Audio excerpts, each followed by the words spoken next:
நிறைய சண்டை சச்சரவுகளுக்கு நடுவில் தான் இந்த படம் முதல்ல தொடங்கினது. எங்களுக்கே எதிர்பார்க்கல. நானும் என்றைக்குமே இவரோட வேலை செய்யக்கூடாதுன்னு இருந்து, அவரும் என்னோட வேலை செய்யக்கூடாதுன்னு இருந்து, ப்ரொடக்ஷன் கம்பெனி எங்களை அடிக்கிறதுக்கு ஆள் வச்ச மாதிரி இருந்த ஆள் தான் பண்ணுறாச்சு. நித்யா மேனனி, விஜய் சேதுபதி வச்சு டார்ச்சர் பண்ணுங்க அப்படின்னு நினச்சா எப்படி இருக்குமோ அந்த மாதிரி தான். எனக்கு பசங்க ஒன்றுலேயே ஒரு குழந்தை வீட்டுக்குள்ளே ஓடிக்கிட்டே இருக்கும்ல, நான் அந்த அந்த அந்த ஷாட் ரொம்ப ரசித்தேன். அப்புறம் இவர் வாட்டுக்கு எழுதி வச்சுருக்காரு, இவங்க சண்டை போட்டுட்ருக்காங்க, குழந்தை தூங்குது, திடீர்னு குழந்தை முழிக்குது, திடீர்னு குழந்தை பேசுது. ஒரு வயசு குழந்தை இதெல்லாம் பண்ணுன்னா எப்படி தான் எக்ஸிக்யூட் பண்ண போகிறாங்கன்னு எனக்கு பெரிய ஆச்சரியமாக இருந்தது.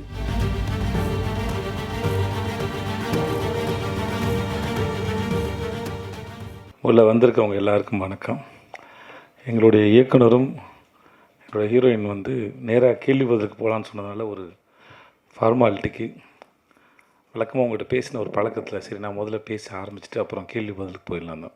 எங்கேருந்து ஆரம்பிக்கிறதுன்னு தெரியல.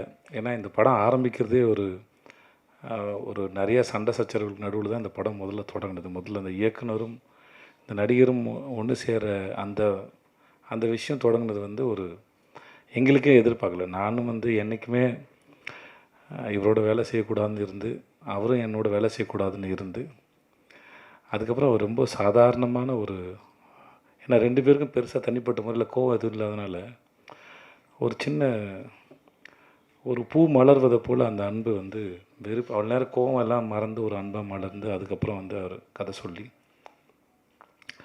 அதுக்கப்புறம் படப்படப்படம் எல்லாமே நடந்துருச்சு. கிட்டத்தட்ட எனக்கு அவர் 2009 தெரியும்னு நினைக்கிறேன். இல்லை சார், 2009 தெரியும். இன்றைக்கி தான் மத்தியானம் பேசணும். அவருக்கு நேஷ்னல் அவார்டு வரும்போது நான் அவரை என்னோடய தென்மேற்கு பொருட்காட்டு படத்துக்கு ஆடியோ லான்ச்சுக்கு இன்வைட் பண்ண போனேன். நானும் அவர் மட்டும் தான் இருந்தோம். அவருக்கு மெசேஜ் எதுவும் நான் தான் படித்து சொன்னேன். ஃப்ளைட் டிக்கெட் எதுவும் நான் தான் படித்து அவருக்கு சொன்னேன் நான். ஸோ ஏதோ ஒரு பெரிய சர்க்கிள் ஒரு கம்ப்ளீட் ஆன மாதிரி இருந்தது. ஸோ இந்த படம் தொடங்கினதே ரொம்ப ஒரு அழகான அற்புதமான ஒரு அனுபவம். அப்புறம் எங்கள் ப்ரொடக்ஷன் கம்பெனி சத்யஜோதி பற்றி ரொம்ப நாள் தெரியும். ஆனால் அவங்க 3ஆம் பிறை இதெல்லாம் அவங்க பண்ணவங்க, அது அங்கே தான் தொடங்கியிருக்காங்கிறது எனக்கு பெரிய ஆச்சரியம். சார் உங்கள் ப்ரொடக்ஷனில் வேலை பார்த்ததில் எனக்கு ரொம்ப பெரிய சந்தோஷம் சார், ரொம்ப பெரிய சந்தோஷம் சார். இது இவ்வளோ படங்கள் பண்ண இந்த நிறுவனத்தோடு நான் முதல் முறை சேர்ந்து படம் பண்ணலேருந்து ரியலி ரொம்ப பெருமையாகவும் இருக்குது, ரொம்ப சந்தோஷமாகவும் இருக்குது. நாங்கள் எல்லாம் ரொம்ப சந்தோஷமாக படம் பண்ணோம் சார், ரொம்ப நன்றி அதுக்கு. அப்புறம் எங்கள் ஹீரோயின் நித்யாவோட நான் 2019 2020 19/1A அப்படின்னு சொல்லிட்டு ஒரு மலையாள படம், அதில் ஒரு சின்ன கெஸ்ட் ரோல். ஆக்சுவலாக அது ஃபீமேல் சென்ட்ரிக் ஃபிலிம். அந்த டைரக்டர் அவங்க பேர் இந்து. ஸோ அவங்க நித்யா தான் நடிக்கிறாங்க, எனக்கு தெரியாது. ஆக்சுவலாக இந்துவோட கதை அது பிடிச்சி போய் அவங்களுக்காக பண்ணலான்னு சொல்லி போனது அது. அப்போ 2 பேரும் ஏதாவது ஒரு நல்லா எல்லாம் சேர்ந்து போய் இது ஒரு படம் ஒர்க் பண்ணுவோம் அப்படின்னு பேசிட்டு வந்தது.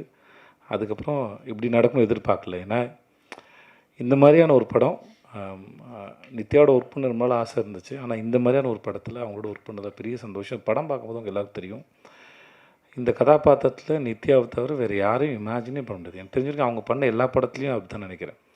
நித்யா ஒரு படம் நடித்தாங்கன்னா அதுக்கப்புறம் அந்த இடத்துல வேறு ஒருத்தரை வச்சு பார்க்கவே முடியாது.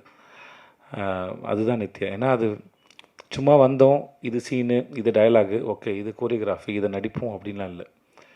அதை முழுமையாக புரிஞ்சுக்கிட்டு அது என்ன பண்ணலாமோ, இன்னும் எப்படிலாம் பண்ணலாமோ, டைரக்டருக்கு என்னெல்லாம் தேவையோ அது எல்லாத்தையும் சரியாக புரிஞ்சுட்டு அதை சரியாக பண்ணிடணும் மெனக்கிடக்கூடிய ரொம்ப அற்புதமான ஒரு ஆர்டிஸ்ட்டு. நான் நித்யாவோட ஒர்க் பண்ணது ரொம்ப பெரிய சந்தோஷம். தேங்க்ஸ் நித்யா, இந்த படத்தில் நீங்கள் ரொம்ப நன்றி. பாண்டா சார் பற்றி சொல்லிட்டேன், சண்டே பற்றி தான் சொன்னேன். ஆனால் நிறைய பேரோட ஒர்க் பண்ணியிருக்கோம். ஆனால் அது ஒரு பிரயாணம் மாதிரி வச்சுக்கோங்களேன். நம்ம ரொம்ப தூரம் பிரயாணம் போயிட்டே இருப்போம். அந்த பிரயாணம் செய்யப்பட்டு ஒரு 500 கிலோமீட்டர் பிரயாணம் பண்ணுறோன்னா ஒவ்வொரு கிலோமீட்டரும் மனசில் தங்காது. ஆனால் அது ஒரு 5-6 இடங்கள் எங்கேயாவது இளைப்பாறை இருப்போம், ஏதாவது இடத்த உட்காந்து ரசிச்சிருப்போம், எங்கேயாவது சாப்பிட்ருப்போம், எங்கேயும் சும்மா வெறும்னே இருந்திருக்கும். சில இடத்துல மேகங்கள் அழகாக இருக்க ரசிச்சிருப்போம், படங்கள் எடுத்திருப்போம். அந்த ஞாபகங்கள் மட்டும் அந்த பிரயாணத்தினுடைய மெமரிஸ். அந்த மெமரிஸ் திரும்பி ஒரு முறை நினைக்கும் போது அந்த பிரயாணத்துக்கு போயிட்டு வரலான்னு தோணும் வைக்கும். அந்த மாதிரி நான் அவரோட வேலை பார்த்தது ரொம்ப அற்புதமான பிரயாணத்தில் இருக்கக்கூடிய ஞாபகங்கள். முக்கியமான ஞாபகம் இயக்குனர் திரு பாண்டியராஜ் அவருடைய எழுத்தில் இயக்கத்தில் வேலை பார்த்தது.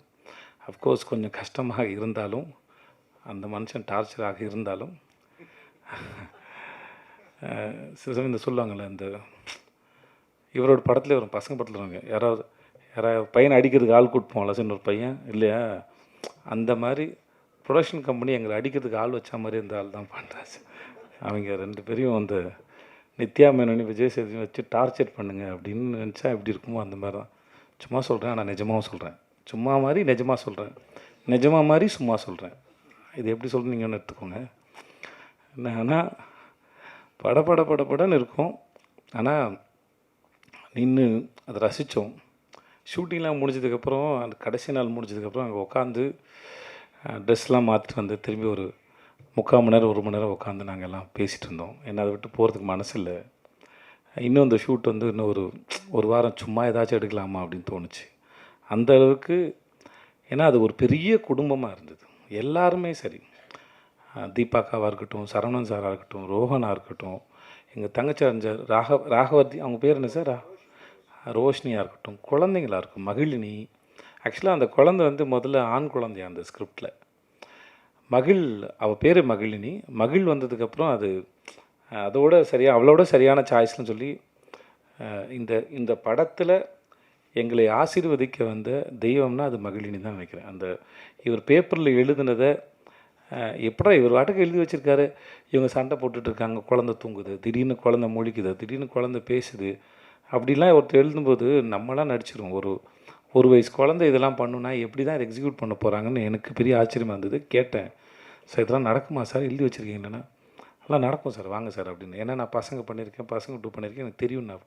நான் ஏதோ பேசுகிறாரு இப்போ, ஓகே அதெல்லாம் கொஞ்சம் வளர்ந்த குழந்தைங்க. இந்த குழந்தை எப்படி, எனக்கு பசங்க ஒன்றுலேயே ஒரு குழந்தை வந்து வீட்டுக்குள்ளே ஓடிக்கிட்டே இருக்கும்ல, நான் அந்த ஷாட் ரொம்ப ரசித்தேன். அந்த ஒரு குழந்தை வந்து அந்த கதையோ அந்த காட்சியோ வந்து ரொம்ப நிஜமானதாக உயிருள்ளதாக மாற்று. அந்த குழந்தை எதுலேயும் பார்ட்டிசிபேட் பண்ணலாலும் பரவாயில்ல, அது சுற்றிக்கிட்டு இருக்கும்போதே வந்து அது ரொம்ப உயிருள்ளதாக மாறுது. அந்த மாதிரி மகிழ் அப்புறம் முத்துமணி மாலை 2 பேர் இருக்காங்க. முத்துமணி மாலை கூட கொஞ்சம் வளர்ந்த குழந்தை தான் அது. ஆனால் மகிழ் வந்து ரொம்ப குட்டி பாப்பா. ஆனால் இந்த கதையில் ஒரு டைரக்டர் என்னெல்லாம் எதிர்பார்த்தாதோ அது அத்தனையும் ரொம்ப அழகாக பண்ணால், ஒரு ஸ்டேஜில் எங்களை புரிஞ்சுக்கிட்டா, ஓகே இந்த ஷார்ட் எடுக்கிற நேரம் மட்டும்தான் இவங்க கூட இருக்கணும் இல்லையா, மற்ற நேரம் நான் எங்கள் அப்பா கூட இருந்துக்கலான்னு. பட் அந்த குழந்தை வந்து நித்யாவோடையும் தீபா கூட ரொம்ப பெட்டாக இருந்தது. என்னை பார்த்து கொஞ்சம் பயப்படும். பட் மகிழ் வந்து இந்த படத்துக்கு வந்து எங்களுக்கு வந்து எங்களையும் எங்கள் தயாரிப்பாளரையும் படம் பார்க்க போகிறவங்க எல்லாரையும் கண்டிப்பாக மகிழ்விக்கக்கூடிய அவள் வர சீன்லாம் வந்து உங்கள் எல்லோரும் ரொம்ப பிடிக்கும். அது அவ்வளோ உயிரோட்டமாக இருக்குன்னு நம்புகிறேன். அப்புறம் எங்கள் தனித்தனியாக பாராட்டினா இல்லை சொல்லணுன்னா, எங்கள் டீமில் வந்து அவ்வளோ பெரிய ஆக்டர்ஸ் இருக்காங்க. செம்மன் வினோத் சார், அப்புறம் அவங்க ஒய்ஃபாக நடித்தாங்க சார், அவங்க பேர் ஜானகியம்மா. ஐயோ ஓகே, அவங்க இப்படி படத்தில் வந்துட்டு போகிற, இப்போ இன்ட்ரடியூஸ் பண்ண அந்த நாகப்பாம்பு வினோத் சாகர் எல்லாருமே சரி, படத்தில் இருந்த எல்லாருமே இந்த படத்தை ரொம்ப, யோகி பாபு சார் எல்லாருமே சரி, இந்த படத்தை ரொம்ப பிரமாதமாக பண்ணியிருக்காங்க அவங்க வேலையை. இது நாங்கள் டப்பிங் பார்க்கும்போது ரொம்ப ரசித்தோம். படம் ஷூட் பண்ணிட்டு இருக்கும்போது நிறைய பேர் வந்து சொன்னாங்க, இது எங்களோட கதையை பார்க்குற மாதிரி இருந்தது. ஸோ படம் பார்க்குற உங்களுக்கும் அப்படி தான் இருக்கும் நாங்கள் நம்புகிறோம். ஸோ ஜூலை 25 ரிலீஸ் ஆகுது. முக்கியமாக சனா எதிர்பார்க்கல. நான் வந்து ஒரு ஆல்பமே வந்து இவ்வளோ சிறப்பாக பண்ணி தருவாருங்கிறது வழக்கமாக அவர் பண்ணுறது தான். பட் நம்ம படம்னு வரும்போதில் கொஞ்சம் எல்லாம் சரியாக அமைஞ்சுன்னு ஒரு பயம் இருக்கும். பட் சன்னா வந்து இந்த படத்துக்கு வந்து ரொம்ப பிரதமாக பண்ணி கொடுத்தாரு. கேமராமேன் சுகுமார், ஆர்ட் டைரக்டர் வீரசமர், எங்கள் ஃபைட் மாஸ்டர் கலை. எனக்கு அந்த பையனை வந்து 2019 தெரியும். எல்லா ஃபைட்டையும் சூப்பராக பண்ணி கொடுத்தாங்க கலை. அப்புறம் பாபா பாஸ்கர். ஸோ இது ஒரு ஃபுல் பேக்ட் என்டர்டெய்னர். படம் பார்க்கும்போது கண்டிப்பாக எல்லோரும் ரொம்ப என்ஜாய் பண்ணுவீங்க அப்படின்னு நாங்கள் முழுமையாக நம்புகிறோம். ஜூலை 25 ரிலீஸ் ஆகுது. தியேட்டருக்கு வந்து பாருங்கள். ரொம்ப நன்றி. Thanks so much.